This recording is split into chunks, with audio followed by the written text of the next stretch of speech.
Looking to provide your school or organization with high-quality audio products at affordable prices? Andreas Communications specializes in designing microphones, headsets, USB adapters, webcams, and more to ensure online reliable communication. Their EDU series of products are built to withstand the rigors of classroom usage. Andreas Communication partners with iTutor to provide an exclusive discount for Learning Can't Wait listeners of 40% off their noise-canceling headsets. Head to https://andreacommunications.com/iTutor/today to access this limited offer. IPEVO is making online learning simple for educators and students alike. Their affordable and lightweight document cameras let teachers simply plug and play to share anything: homework, live demos, PowerPoints, videos, and more from anywhere. Compatible with any device, teachers can make the most of their document cameras with creative filters, time lapses, stop motion, and more through IPEVO's free software visualizer. IPEVO and iTutor have partnered to provide a 20% discount to all Learning Can't Wait listeners. Visit ipevo.com/iTutor to upgrade your technology today.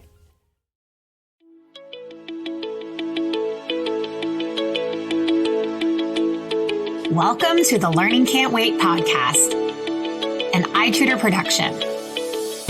At iTutor, our vision is to ensure every child has access to education, regardless of circumstance. Each episode, we will be joined by pathfinders within and around the education space, who are bringing about transformational change on behalf of deserving students.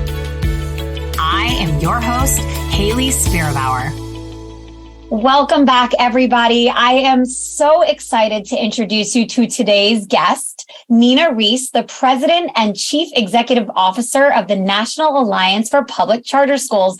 Nina, welcome to the Learning Can't Wait podcast. Thank you so much, Hayley, for having me. It is such an honor to have you on the podcast. I am someone who myself is a charter teacher or former charter teacher, and I'm excited to talk about the charter movement in today's episode entitled Charting the Charter Movement.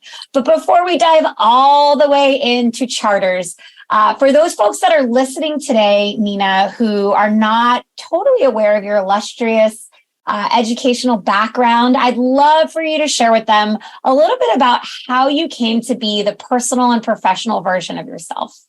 Well, again, thank you so much for having me, Hayley.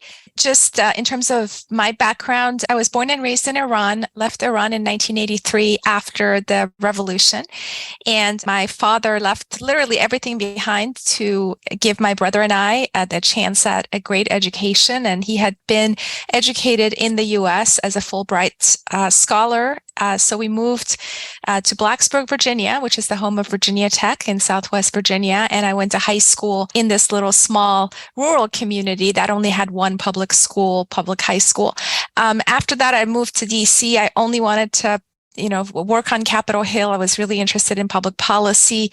In hindsight, it could have also been because in Iran, the system of government under which I grew up and what they ended up adopting was nothing like what we have here. In this country, your voice does matter. I know it's not always working as perfectly as it needs to, but there is a process in place in order to make sure people are going to the ballot box to elect the people that they want. And the more engagement you have, at the local level, at the state level, at the federal level, the better the results will be. But one of the things that I have grown to appreciate or kind of understand also is the importance of constantly reminding people about this great privilege that they have as Americans, which a lot of other countries, unfortunately, don't have.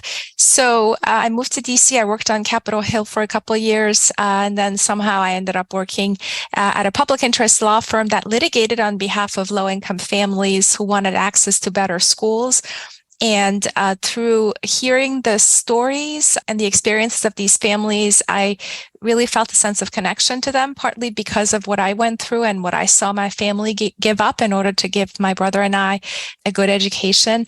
I started writing about them, and I ended up working at the Heritage Foundation, which at the time, this was the late 90s, was very interested in finding alignment between the left and the right around education issues at the federal level. So back then, we didn't have so many education groups out there. We had a few, like the Education Trust, and back then the National Council of La Raza, that were interested and aligned with us on the right about the importance of giving, holding states accountable for raising student achievement and making sure parents had options.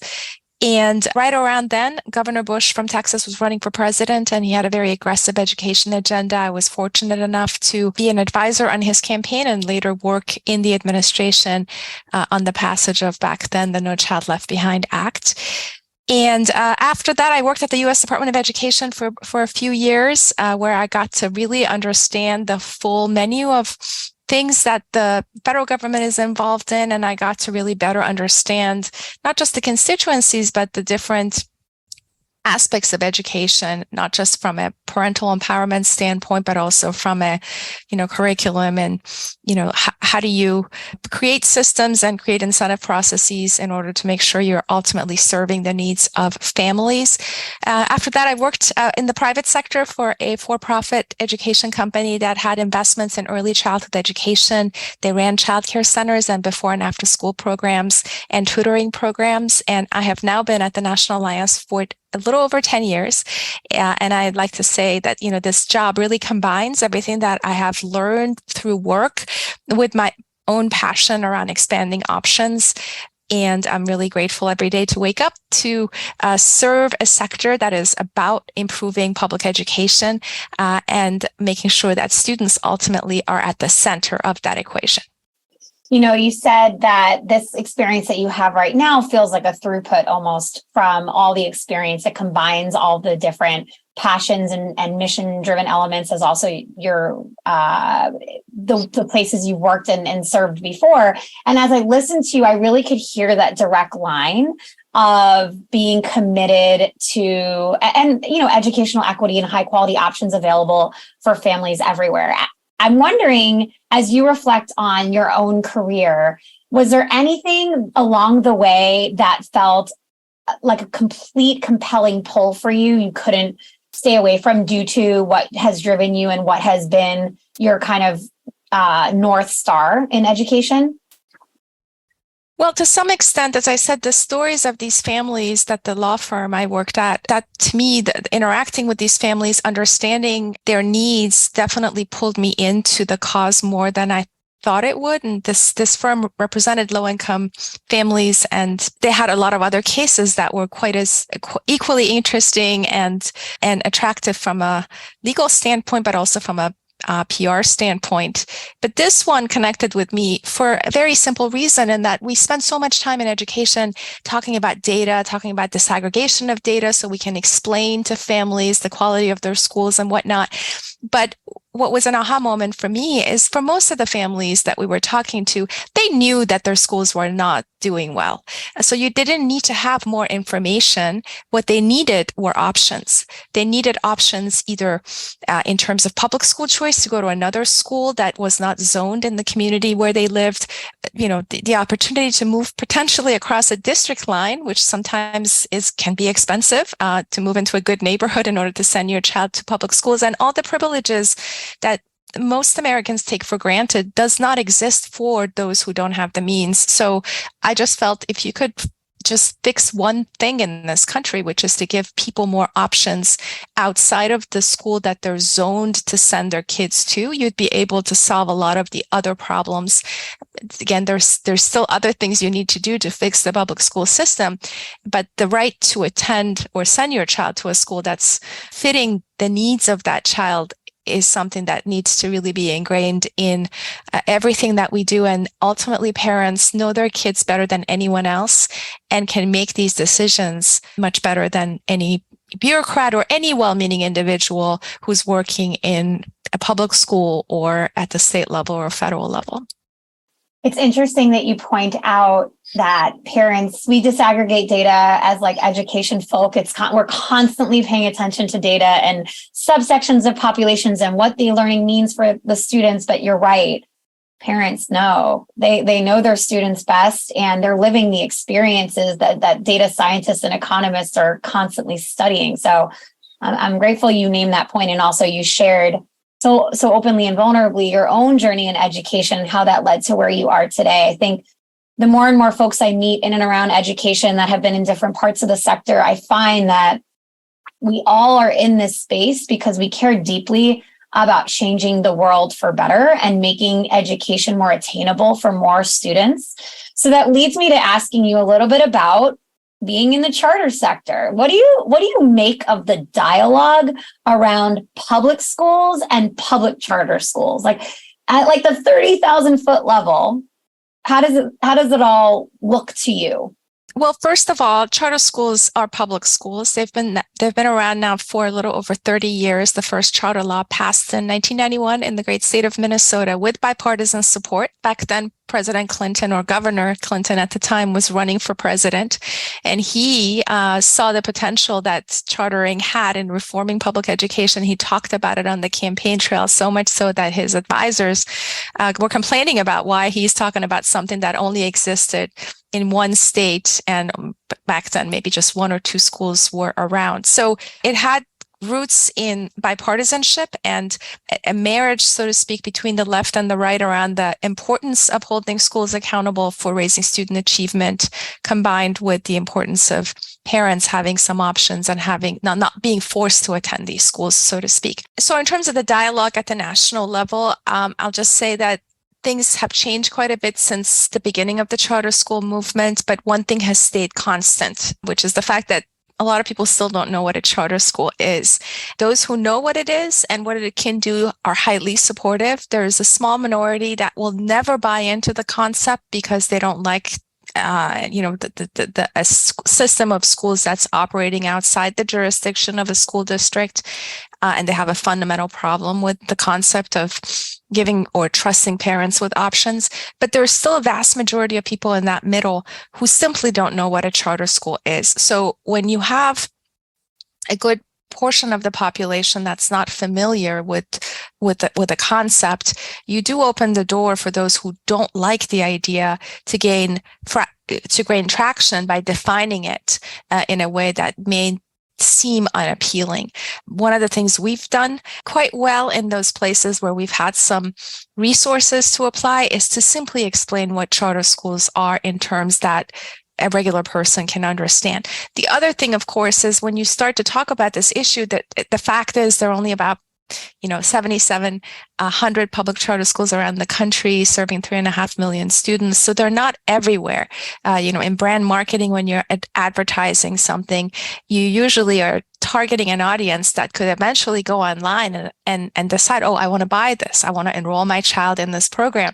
With charter schools, you have to first have a law. You have to have individuals who are opening those schools in your community in order for people to be able to touch and feel it. So that's the other thing that gets in the way of really gaining more traction, the fact that, again, it's not everywhere. But in those communities where charter schools exist, like New Orleans, which is an all-charter district, like Washington, D.C., where close to 50% of the students are attending charter schools, and other communities where the numbers are hitting the 15%, 20% range in terms of penetration in the community, those are the places where there is more awareness of what they do, because you have examples, stories of individuals who can explain what a charter is in a way that ultimately resonates the best. I can talk about it all day in policy terms and in terms of, the achievement, academics and whatnot, but nothing resonates more than the story of a family that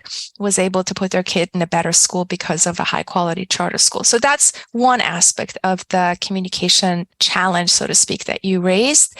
The other piece of it, quite frankly, has to do with the politics of chartering. And whenever you're trying to change something, you're going to get resistance, even if the change ultimately benefits the people you're trying to serve. And That is, quite frankly, some of the headwind that chartering has hit in those places where you have the establishment responding to families leaving the system, whether it comes in the form of union opposition. It also, in some instances, may come in the form of the district officials' opposition. What I have found to be true, though, is the more you engage the community, the more you bring people to the table to talk about the benefits of something, and the more you rely on the families who are benefiting from charter schools to talk about this issue, the more authentic the story becomes, and the more you will see forward momentum in expanding charter schools and creating buy-in from those on the ground. There's so much about here that we could spend probably whole episodes talking about. As you said, you could talk about the politics of it all day, but there's so many nuanced stories of individuals and communities that are impacted by the introduction of charter schools into the space. My experience in teaching and leading in charter schools has been in New York City, which has had its kind of heyday during the time that I was in a charter school, which was around 2008 to 2018. There was a major boom in charter schools, proliferation of both small organizations and large, very well-known organizations in the charter movement. And it's interesting because I would imagine, as you have named, there are regions that are saturated and regions that are less saturated. So the public understanding of public charter schools in spaces with less saturation is very different than how I probably saw it. Does that variance in density of charter schools in a region result in different actions from the National Alliance, or is the effort still the same in supporting communities that have charter schools, and is the implementation similar? Well, it depends. Our focus really is in those places that don't have a charter school law or have a very weak law where you don't see a lot of charter schools, because those are the places where you don't have an infrastructure or community that's taking care of the sector. In those places where you already have an established sector, where you have a state association or other harbor master on the ground, we rely on them to tell us what they need and how we can help them. But again, one of the things that we have found to be true over time is the importance of simply repeating the fact that charter schools are public, that they don't charge a tuition, there is no entrance exam, and they cannot discriminate against families, and that they really are the best of what public education was always meant to be: schools that are created by the community, for the community, and in service to the students in them. In addition to your website, where would you suggest educators and families and community members that are unfamiliar with charters go to learn about the movement? Well, I definitely think our website, publiccharters.org, is the best place to find this information. There are other organizations, again, depending on the state that you're in, that also advocate on behalf of charter schools, and we have links to those organizations if you go to our website and hit the partner page. With that said, if you're looking for a charter school, we have a website, but the other resource that I'd like to highlight is Great Schools and Niche. These are places that have information about options, and if you're in a community trying to find a school that fits your needs, but you can Google and search for the schools in your neighborhood, and that's also where you can identify potential charter schools to send your kids into. And those websites also have information about academics and the people who are sending their kids to those schools believe or think about that school, their rating systems in place. Nina, as part of the next portion, I want to ask about how the pandemic has affected the charter school movement and the charter school community. And I have a whole bunch of singular lines of questions. But the first one is, overall, what changes has the pandemic brought to charter schools from your vantage point? Well, the first thing that the pandemic did was to really elevate education in the eyes of families who were getting exposed to what their kids were learning on their kitchen tables and in their own homes. So beyond charter schools, more parents started to notice what was being taught in their school, how well teachers were able to use the online medium to communicate with their kids. And in many communities, it led to parents making choices. We noticed, and the National Center for Education Statistics has confirmed a number that we put out last year, about 1.3 million families left the traditional system for something else. 240,000 of them enrolled in charter schools. And again, keep in mind, we don't have charter schools everywhere. So that number would have been higher if we had, or if parents had the ability to select the charter school in their community. So parents definitely wanted something different, and charter schools were one of the options that they gravitated towards. People thought, oh, that's just an uptick, but we did it for the 21-22 school year.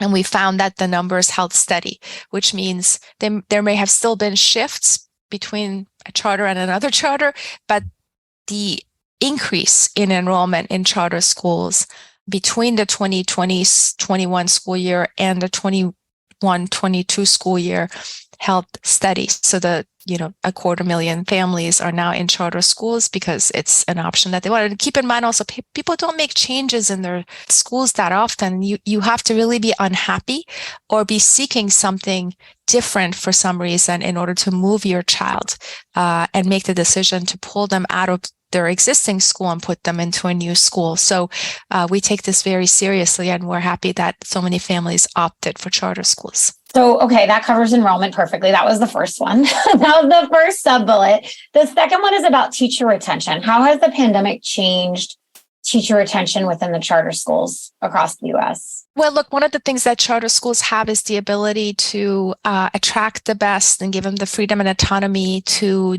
do what they do best, which is teach. And in those communities where you have a reduction in the size of the school, or if you have changes in demographics and in terms of mobility rates, you're probably going to see some shifts in where teachers went. Certainly in the labor market, there are more jobs out there. There is this narrative that there is a lot of fatigue in the system, but there are also studies that demonstrate that these things may be more pronounced in certain communities over others.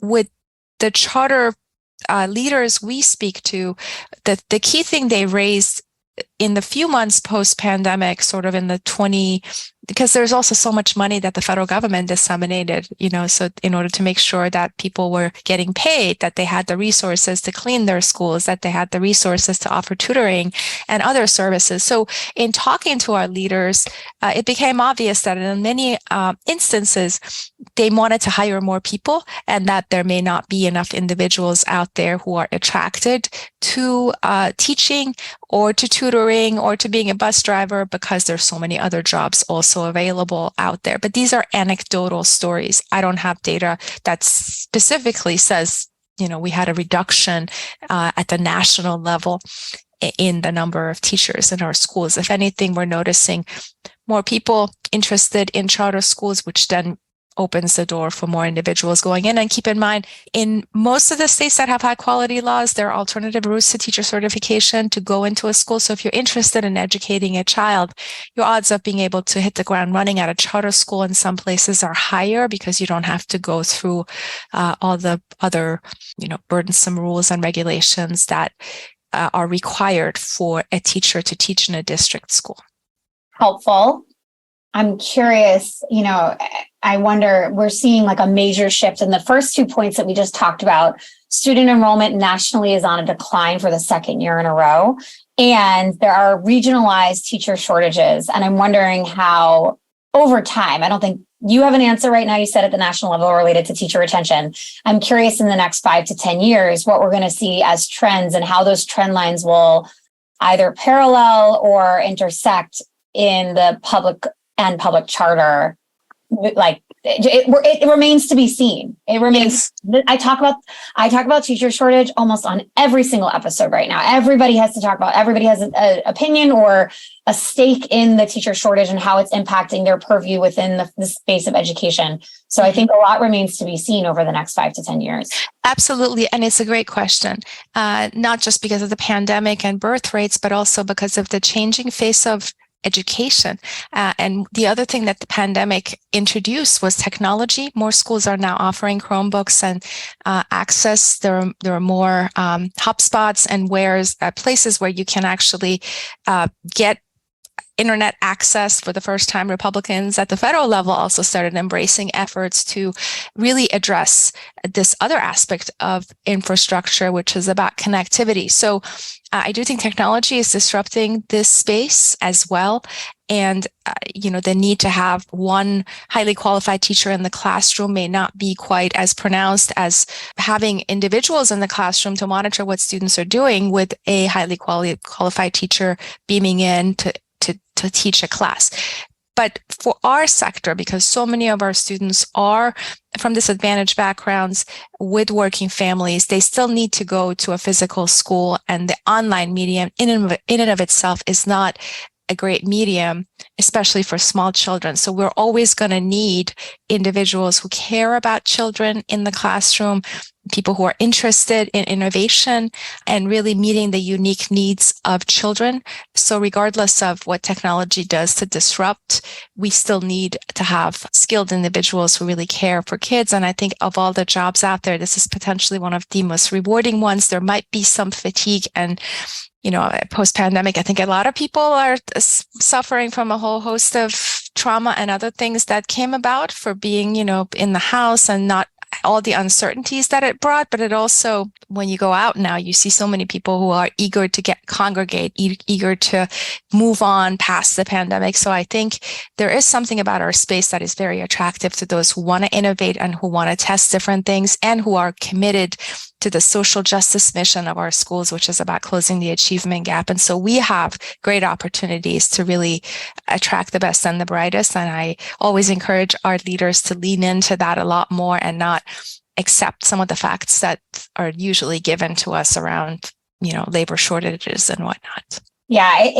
I think the dialogue around labor shortages and teacher shortages brought a huge debate between economists and school leaders and individual teachers.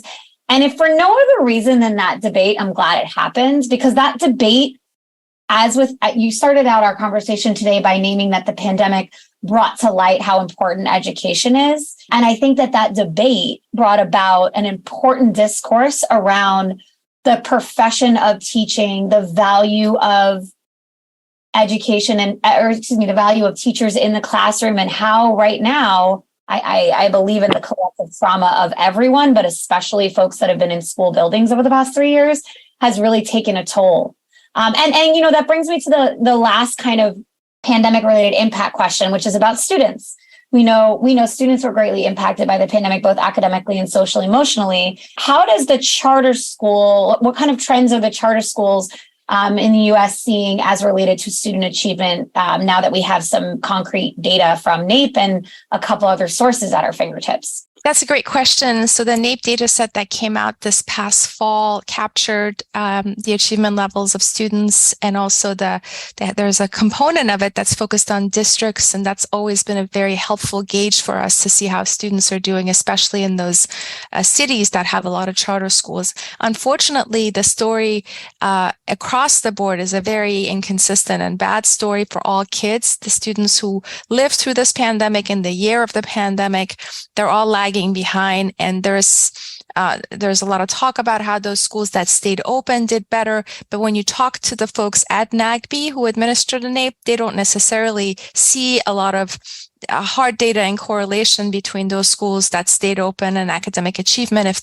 If there was such a thing, they would have talked more about some of the evidence coming out of some of the Catholic schools, for instance. So I think it's a snapshot. I do also believe firmly that students are resilient. And if there is ever a country that knows how to home in on a problem and try to solve it, it is the United States. So I wouldn't necessarily, it is a lost year. It is going to have some consequences. And there are a lot of consequences from a socio-emotional standpoint that have already been discussed around rising rates of depression and some of the other problems that come with being cooped up in a house, potentially in a household that's not very stable. But at the end of the day, there is a lot of money in the system to fix and address these issues.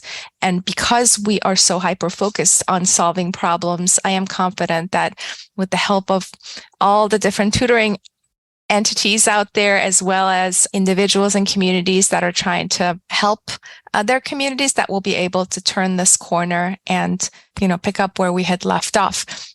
But the problem I raised earlier around technology, it's not a problem, but I do think technology and the way it's disrupting our schools is something that all of our school system leaders need to grapple with and deal with. It's not just about making a computer, a laptop, Chromebook available to kids. I hope that going forward, that they will continue to train their teachers on how to use the online medium in a creative way. Certainly, we don't need to close the schools anymore during snow days, and to really kind of see how this new tool that you have available to you can help with instruction, with raising student achievement, and making sure education available to kids anytime, anywhere, and at any time during the day. Yeah, it's probably I'm talking about Chat GPT on a future podcast, which relates to this whole theme of technology is ever evolving. That is a fact of our society and where we are in 2023.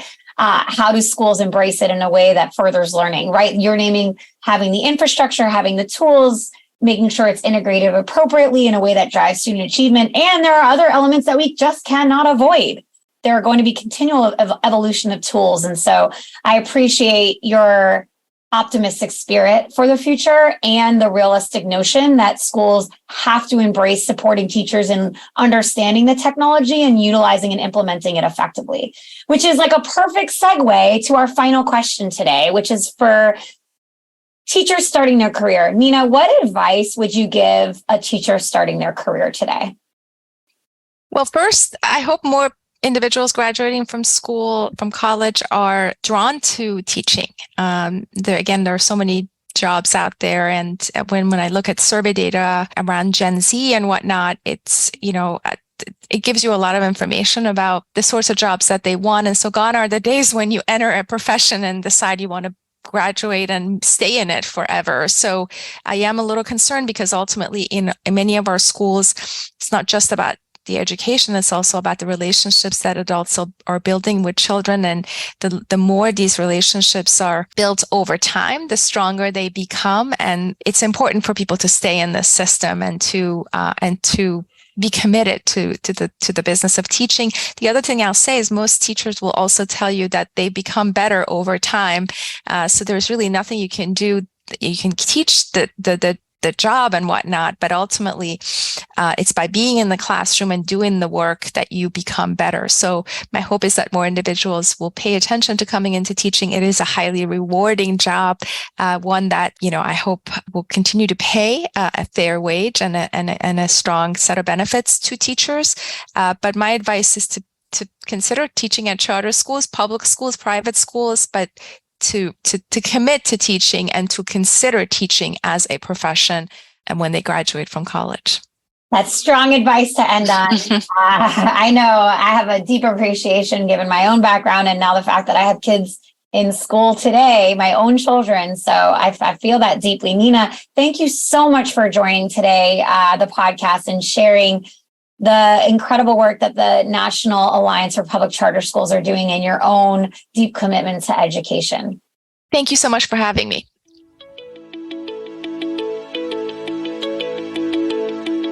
Thanks for listening to the Learning Can't Wait podcast. If you liked what you heard, please rate, review, and share this episode.